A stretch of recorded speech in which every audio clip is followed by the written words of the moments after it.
Hello, everyone, and welcome back to this installment of Randy's Beer Garden, where things are starting to get a little bit weird. There's ghouls, there's freaks, there's booginses. But there's also really good beers, and we're going to enjoy them together right here. I'm wearing my Sid Barrett shirt.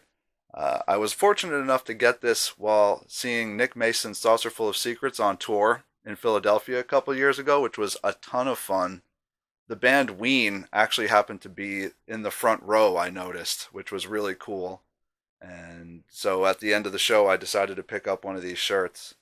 And I love it this time of year and all year round, really. But the black and orange really stands out as a Halloween kind of thing. Things are getting creepy, things are getting strange, but we got our little great pumpkin. I've been enjoying my coffee out of there this morning, but no more of that because we're about to do a beer review. To celebrate Halloween, we are going to be taking a long, cold look at Southern Tier Pumking, which I believe is one of Southern Tier's flagship beers. It's This is the highest rated beer that we've done so far, which is chillin' at a solid 90 on Beer Advocate, which has got me feeling extremely excited about this. I have had this beer numerous times in the past, but obviously it's been probably about a year since it's been out. I'm excited for the conclusion of our little series here. This will be beer number 11 out of 12 for our 12 beers of Halloween. And this, I think, is probably going to be the heaviest hitter at 8.6% alcohol. That's quite the high ABV for me. I'm not really a huge fan generally of beers that are that high in alcohol, but in this case, I'm pretty pumped to try it. Pump like a pump king. Pump like a pump king. All right. Here we go. Here we go. Here we go. You guys can tell I'm a little excited for this one. I'm doing camera tricks. I'm doing the whole nine for y'all. I'm pumped for this. I really am. Oh my god. Ooh. Okay, pretty much no gas coming out of the top of the bottle here, which is kind of a common feature with a lot of these I've noticed. A lot of fresh pumpkin, a good amount of something resembling allspice, although I don't think it is actually allspice, but it's similar. Yeah, heavy amount of like nutmeg kind of a smell. Definitely appropriate for the season. Time for the pour. Pumpkin, don't disappoint. Wow. Glorious. Glorious to behold in my medieval times glass. Look at that. Woo! Rich. Hazy. Hazier than I remember. Glory be to the Pumking. My goodness. This is a lovely beer to look at.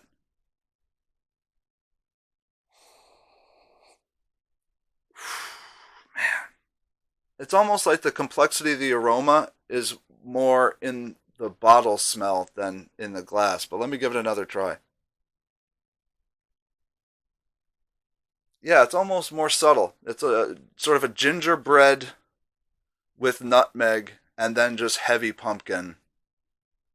Maybe like a half finger head. Really not much of a head at all on this. I am very excited to taste it though. That gingerbread smell is quite tantalizing. Makes you want to dive on in. Ooh. Yee. Let's give it a sip, shall we?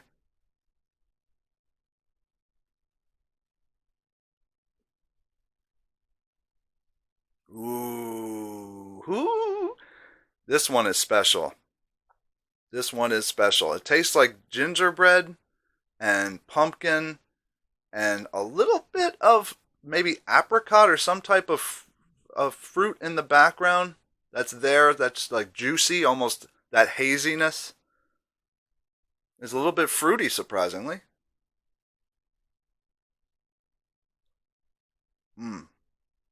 That pumpkin and gingerbread taste together really masks the alcohol very, very well.